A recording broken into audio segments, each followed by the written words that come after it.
Okay, so some pretty wild articles you've dug up this time really makes you think Oh, yeah. about how quickly things can change.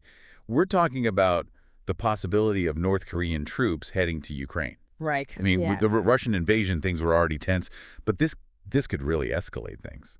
Definitely. And it's not just talk. We're seeing actual reports coming from South Korean intelligence. Oh, wow. They're saying 1,500 North Korean special ops troops were sent over to Russia's Far East. Just last month. Yeah, for training. And the Yeah. reports suggest they're being prepped for Ukraine. 1,500 troops. That's a significant number. Hmm. I can see why South Korea is calling this a grave security threat. Absolutely. And considering North Korea's tendency to keep everything under wraps, Right. for them to even acknowledge this, well, it really highlights the seriousness of the situation. And they've even summoned the Russian ambassador. It's a big deal. It is a formal protest. But get this, Zelensky is claiming the number could be even higher. Oh, no. Yeah, potentially 10,000 troops by November. That's just what? And then there's this Newsweek report, really grim stuff. Okay. They're talking about North Korean deserters in Russia. Apparently, they might be forced into what they're calling a meat assault. Oh, God, that's awful. What does that even mean? It's a chilling term, and it really highlights the potential human cost if these reports are true. We're talking about soldiers Yeah. being thrown into a brutal conflict, far from home, likely ill-equipped. It makes you wonder, why would North Korea even entertain this? What's the upside for them getting involved in a war thousands of miles away? Well, there's speculation, and this is coming from the South Korean UN ambassador, that North Korea might be making a deal. A deal with who?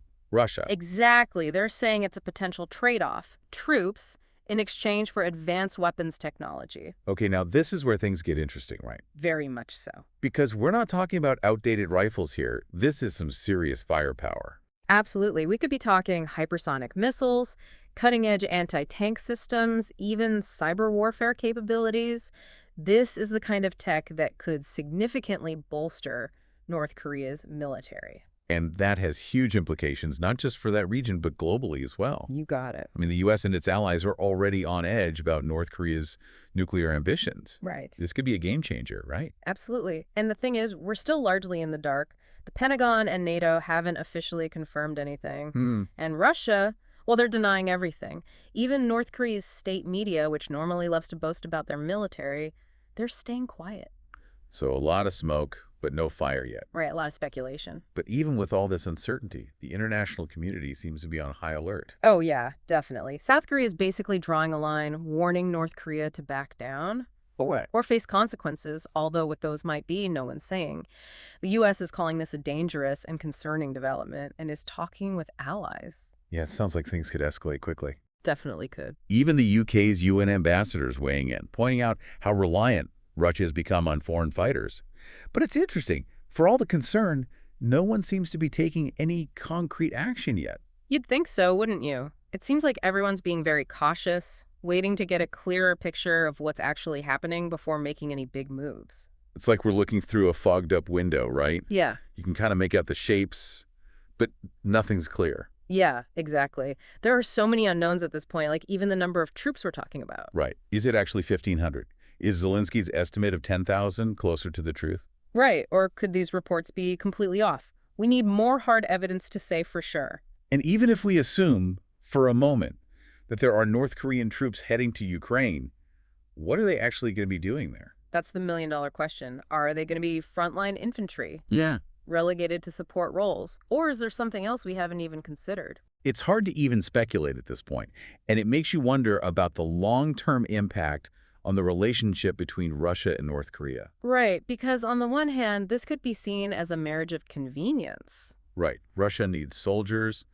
North Korea might be looking for advanced weaponry, maybe some other support. But what happens after the conflict? Will this actually cement a stronger bond between them? Or could it backfire? Exactly. It's like they're playing a high-stakes game of poker, and we're all just watching the cards fall. And the stakes are enormous, especially with the potential for this to spiral out of control. Absolutely. And this is where things get really interesting, because we're not just talking about a regional conflict anymore. Right. North Korea brings a whole new level of unpredictability to the table. unstable. Right, they have a history of provocation, and let's not forget their nuclear ambitions if they feel emboldened by this alliance with Russia. It could have ripple effects in other areas. Exactly, and that makes the Korean peninsula even more unstable, more volatile. It's a domino effect. And we can't forget about the human cost here. Those North Korean soldiers, if they're deployed, they're walking into a nightmare. Absolutely. Inadequate training, potentially facing a much stronger enemy. That term, meat assault, it's horrifying, but it speaks volumes about what these soldiers might be facing. It really does. It's a reminder that beneath all the geopolitical maneuvering, Yeah. there are real lives at stake. This isn't just a game. So we've got a lot of uncertainty, a lot of potential for things to go wrong. It can feel overwhelming. What can we, as people trying to stay informed, do to make sense of this without jumping to conclusions? That's a great question, and it really highlights how important it is to be media literate, to think critically about the information that's coming at us. It really does feel like that sometimes, trying to put a puzzle together while the pieces keep changing. Right, and it's not just that the pieces change, it's like some of them are missing entirely. Oh, I see what you mean. We have to think about what we're not seeing, what's not being reported, the motivations that are being hidden. Well, it's tough. Feeling like you're being pulled in all these different directions.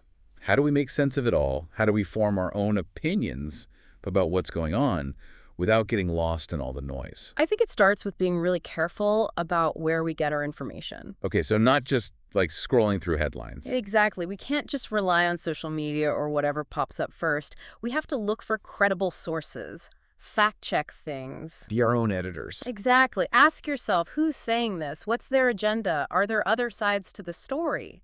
It's like building up a defense system against bad information.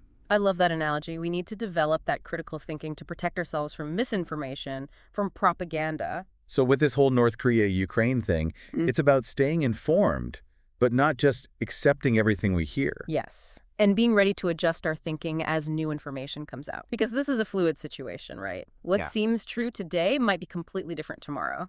Okay, so let's talk about the elephant in the room, China. We've talked about North Korea, Russia, the U.S., even the U.K. But what about North Korea's closest ally? How do you think they're viewing this?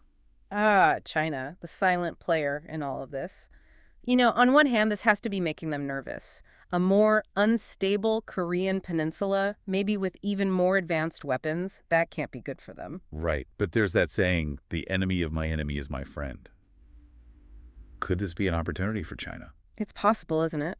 If the U.S. is distracted, busy supporting Ukraine, it could give China a chance to flex its muscles. So we need to pay attention to what they do, not just what they say. Absolutely.